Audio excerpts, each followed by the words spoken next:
तो स्वागत है आपका वाईटी क्लासेज में। तो हम पढ़ रहे थे सभ्यताओं के बारे में। तो सभ्यताओं में हम इस पे बात कर लेते हैं आर्य सभ्यता पे। इसके उत्खननकर्ता खोजकर्ता कल की वीडियो में रह गए थे। तो इसके खोजकर्ता आहड़ और आ से अक्षय कीर्ति व्यास। अक्षय कीर्ति व्यास इसके खोजकर्ता थे। आ से आहड़ और आ से अक्षय कीर्ति व्यास 1953 ईस्वी में। और इसके उत्खननकर्ता, खुदाई किसने की इसकी? तो इसके उत्खननकर्ता हैं RHS। आपने समीकरण पढ़े होंगे, उसमें LHS और RHS रहते हैं ना। तो RHS, तो R से लेंगे अपन रतन चंद्र अग्रवाल। R से आ जाएगा रतन चंद्र अग्रवाल। S से हंसमुख धीरज। ऐसे आ जाएगा सांकलिया। अब इन्होंने दोनों ने संयुक्त रूप से उत्खनन किया 1956 में। इन्होंने किया था 1956 में। और इसने कब किया था? 1961 में। 1961 में इसने सर्वाधिक उत्खनन किया था। आर्य सभ्यता पर सर्वाधिक उत्खनन किया था। तो इसको देखेंगे। आर्य सभ्यता, खोजकर्ता आ से आहड़, आ से अक्षय कीर्ति व्यास 1953। उत्खननकर्ता RHS से आर से रतन चंद्र अग्रवाल और एस से हंसमुख धीरज। इन दोनों ने 1956 में खोज की थी, उत्खनन किया था। इसके बाद में सांकलिया 1961 में इसने सर्वाधिक इस सभ्यता की खोज की गई थी, आर्य सभ्यता की। इसके बाद में देखते हैं अपने हम गणेश्वर सभ्यता कांतली नदी पर नीम का थाना सीकर में है। गणेश्वर सभ्यता कांतली नदी पर नीम का थाना सीकर में है। इसके उत्खननकर्ता के बारे में बात करें तो उत्खननकर्ता यानी कि जो उन्होंने खोदी है, पहले खोजकर्ता आएगा। पहले खोजकर्ता के बारे में बात करें तो हम इसका खोजकर्ता है अपना रतन चंद्र अग्रवाल 1972 में। 1972 में इसको खोजा था। उसके बाद में आते हैं अपन इसके उत्खननकर्ता के बारे में। उत्खननकर्ता में रतन चंद्र अग्रवाल और विजय कुमार, इन्होंने खोजा था इसको 77-78 में। ये लगभग 2800 वर्ष पुरानी सभ्यता है। इसमें कुछ मतलब उत्खनन के बाद में अवशेष मिले खुदाई के। तो खुदाई के अवशेष हम देखते हैं हम अपन इनमें। तो सबसे पहले तो मिलते हैं इनमें पत्थर के बांध। उसके बाद में देखते हैं कि तांबे के बाड़ाग्र यानी बाण की जो नुकीली चोंच होती है, मतलब बाण का नुकीला मुंह होता है, वो उसको बाड़ाग्र बोलते हैं। वो मिला वो तांबे का बना हुआ। इसमें लगभग 2000 से अधिक आयुध मिले हैं। आयुध मतलब हथियार जिनमें कि 99% तक तांबा है। अब देखते हैं, इनको दिखा देते हैं एक बार। तो सबसे पहले तो कांतली नदी है अपने नीम का थाना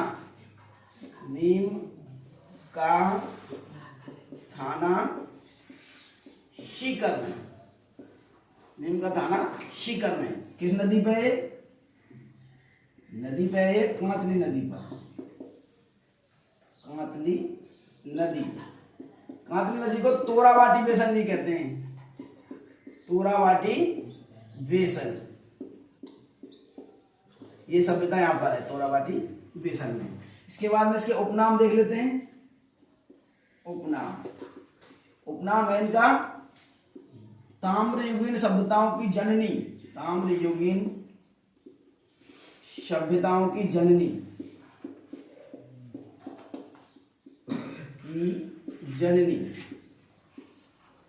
और पुरातत्व का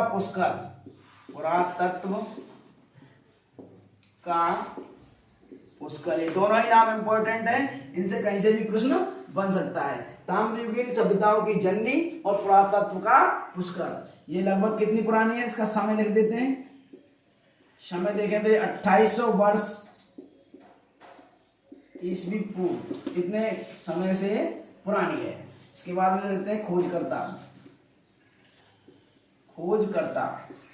तो खोजकर्ता में लिखते हैं हम सबसे पहले रतन चंद्र अग्रवाल।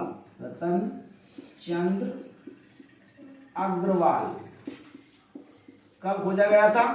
1972 में। उत्खननकर्ता में देखते हैं हम कौन आता है। उत्खननकर्ता में आता है एक तो रतन चंद्र अग्रवाल ही है। रतन चंद्र अग्रवाल, और दूसरा आ जाता है अपना विजय कुमार, विजय कुमार। इसको ट्रिक्स में रवि भी लिख सकते हैं, रवि। रा इसका ले लेंगे रतन का, और वी ले लेंगे विजय कुमार का। कब की थी? 1977-78 ईस्वी में इसका उत्खनन किया था। इसके बाद में देखते हैं इसके कुछ महत्वपूर्ण फैक्ट, यानी कि इसके अवशेष, गणेश्वर सभ्यता के अवशेष, गणेश्वर सभ्यता के अवशेष, सभ्यता के अवशेष। तो अवशेष में बात करते हैं। नंबर 1 बात, इसमें पत्थर के बांध मिले हैं, पत्थर के बांध। दूसरे नंबर फैक्ट की बात करते हैं। तो इसमें क्या है, एक तो इसमें पत्थर के बांध मिले हैं, दूसरा मिला है इसमें तांबे के बाणाग्र, तांबे के बाणाग्र मतलब बाणों का नुकीला भाग, तांबे के बाणाग्र बोलते हैं उनको। और दूसरा मछली पकड़ने के कांटे, मछली तांबे के ही मछली पकड़ने के कांटे, मछली पकड़ने के कांटे। इसके बाद में देखते हैं मछली पकड़ने के कांटे के बाद में इसके कपिस वर्णी, कपिस वर्णी, कपिस वर्णी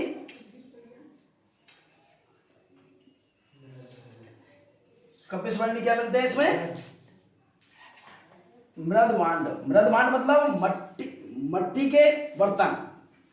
कपिस वर्णी मृदभांड, मृदभांड, कपिस वर्णी मृदभांड मतलब कपिस वर्णी मृदभांड, ये जो कपिस वर्णी मृदभांड है जो मिट्टी के बर्तन है। और यहाँ पे और देखते हैं तो अगला, तो 2000 से अधिक, 2000 से अधिक, लगभग 2000 क्या मिले हैं इसमें? आयुध, ताम्र आयुध, ताम्र आयुध, ताम्र आयुध, आयुध मतलब हथियार, तांबे के हथियार मिले, जिनमें 99% तक तावा है, जिनमें 99% तक तावा है। लगभग 2000 ताम्र आयुध मिले हैं, और मछली पकड़ने के कांटे मिले, तांबे के बाणाग्र मिले, पत्थर के बांध मिले, कपिस वर्णी मृदभांड मिले, ये सारी चीजें इसमें मिली हैं। तो गणेश्वर सभ्यता में कोई खास बात है नहीं, इतना ही पूछा जाएगा, इससे ज्यादा बहुत विकट परिस्थितियों में ही आगे प्रश्न पूछा जाएगा। इतने में से ही आपके लिए ज्यादातर पूछ लेगा कि ज्यादा इंपॉर्टेंट है कि किस नदी पर है, कौन से बेसन में है, ताम्रवती सभ्यताओं, ताम्रयुगीन सभ्यताओं की जननी है, यानी कि ये उपनाम पूछ लेगा। और ज्यादा से ज्यादा इसके खोजकर्ता और उत्खनन करता पूछ लेगा। एक यहाँ से और यहाँ से, ये यहाँ से इंपॉर्टेंट है बस, और ये तो दोनों कम इंपॉर्टेंट ही है, बस इतना ही। इसके बाद में हम सभ्यताओं से संबंधित कुछ अन्य महत्वपूर्ण तथ्य भी ले लेते हैं। सबसे पहले देखते हैं देश का तीसरा बड़ा सभ्यता स्थल, देश का तीसरा बड़ा सभ्यता स्थल कालीबंगा है, कालीबंगा। कालीबंगा कहाँ है? हनुमानगढ़ में। तो इससे पहले कौन कौन से हैं? ये तो 30 हो, तो पहले नंबर कौन सा? राखीगढ़ी, राखीगढ़ी, राखीगढ़ी। तो दूसरा है धौलावीरा, धौलावीरा, ये पहले नंबर पे, ये दूसरे नंबर पे, और ये अपना तीसरे नंबर पे। इसके बाद में किस सभ्यता में एक ओर अपोलो का चित्र है, अपोलो यूनानी देवता है, तथा दूसरी ओर त्रिशूल का चित्र है? तो किस सभ्यता में आया है? आर्य सभ्यता में। और ये मुद्राओं पर मिला है, क्या बोलो भाई? मुद्रा पर, आर्य सभ्यता में मुद्रा पर है। बैराट कैसी सभ्यता है? बैराट कैसी सभ्यता है? लोहे युगीन, लोहे युगीन, लोहे से संबंधित है। कालीबंगा कैसी सभ्यता है? कांस्य युगीन, कहां से कालीबंगा, कहां से कांस्य युगीन। इसके बाद में आहड़ और गणेश्वर, ये ताम्रयुगीन है, ताम्रयुगीन, ये ताम्रयुगीन सभ्यता है। आहड़ और गणेश्वर, आहड़ और गणेश्वर में तो प्रमुख तो है आहड़ सभ्यता, ये राजस्थान की प्रमुख, परंतु ताम्रयुगीन सभ्यताओं की जननी गणेश्वर है। किस सभ्यता स्थल से कपड़ों व आभूषणों के साथ शवों यानी लाश को दफनाने के प्रमाण मिले हैं? तो वो आहड़ से मिले हैं। आहड़ के लोग ऐसा मानते थे कि ये कपड़े, मरे हुए आदमी कपड़े भी पहनेंगे और आभूषण भी पहनेंगे, इसलिए उनके साथ साथ क्या रख देते थे जब दफनाते थे, तो जब उन लोगों को मतलब गाड़ते थे या दफनाते थे तो उनके साथ क्या रख देते थे? तो वो रख देते थे गहने और कपड़े। वो ऐसा मानते थे कि भाई अब पहन लेंगे इन्हें। बैराट से प्राप्त मुगल द्वार किस मुगल शासक द्वारा निर्मित था? तो ये था अकबर द्वारा निर्मित, अकबर द्वारा निर्मित। भारतीय पुरातत्व विभाग की स्थापना किसने की? तो भारतीय पुरातत्व विभाग की स्थापना की थी अलेक्जेंडर ने, अलेक्जेंडर ने।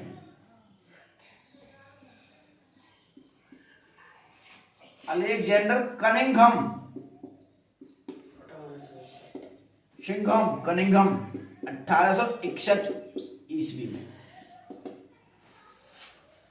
राजस्थान में सबसे प्राचीन सभ्यता के अवशेष, राजस्थान में सबसे प्राचीन, राजस्थान की पूछा है ना कि भारत की, राजस्थान में सबसे प्राचीन सभ्यता के अवशेष मिले तो वो कालीबंगा से मिले, कालीबंगा। और कालीबंगा कहाँ है?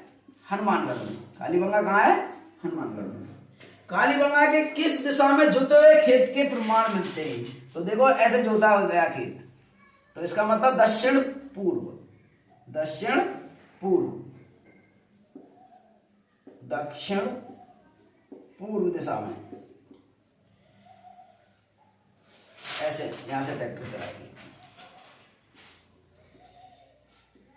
दक्षिण पूर्व दिशा में। राजस्थान के किस स्थान से सैंधवकालीन अवशेष प्राप्त हुए? सैंधवकालीन यानी सिंधु सभ्यता के बारे में पूछा है तो वो अपनी कालीबंगा ही है, कालीबंगा।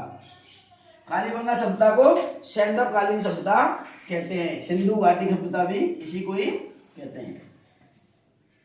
इसके बाद में राजस्थान में ताम्रयुगीन सभ्यताओं में सबसे प्रमुख पूछे तो आहड़ है, आहड़ सभ्यता। और ताम्रयुगीन सभ्यताओं की जननी पूछे तो गणेश्वर नीम का थाना। आहड़ सभ्यता के लोग खाने में क्या प्रयोग में लेते थे? गेहूं खाते थे आहड़ के, चावल भी खाते थे और ज्वार भी खाते थे, ज्वार भी खाते थे। किस सभ्यता स्थल से मौर्यकालीन सभ्यता के अवशेष मिले हैं? मौर्यकालीन, चंद्रगुप्त वगैरह ये ना, तो मौर्यकालीन सभ्यता के अवशेष मिले हैं हमारे बैराट से, बैराट सभ्यता से। 3 मानव मूर्ति व मिट्टी की वृषभाकृति, इसका मतलब वैन, मिट्टी का वैन, वृषभाकृति मतलब वृषभ की आकृति। 3 मानव की मूर्ति, मानव मूर्ति मतलब इंसान की मूर्ति, और 1 बैल की मूर्ति, ये कालीबंगा से ही मिले हैं, कालीबंगा से ही मिले हैं, कालीबंगा सभ्यता से मिले हैं। और बैराट सभ्यता को हम 2 कालखंडों में बांट देते हैं। कितने कालखंडों में बांट देते हैं? 2।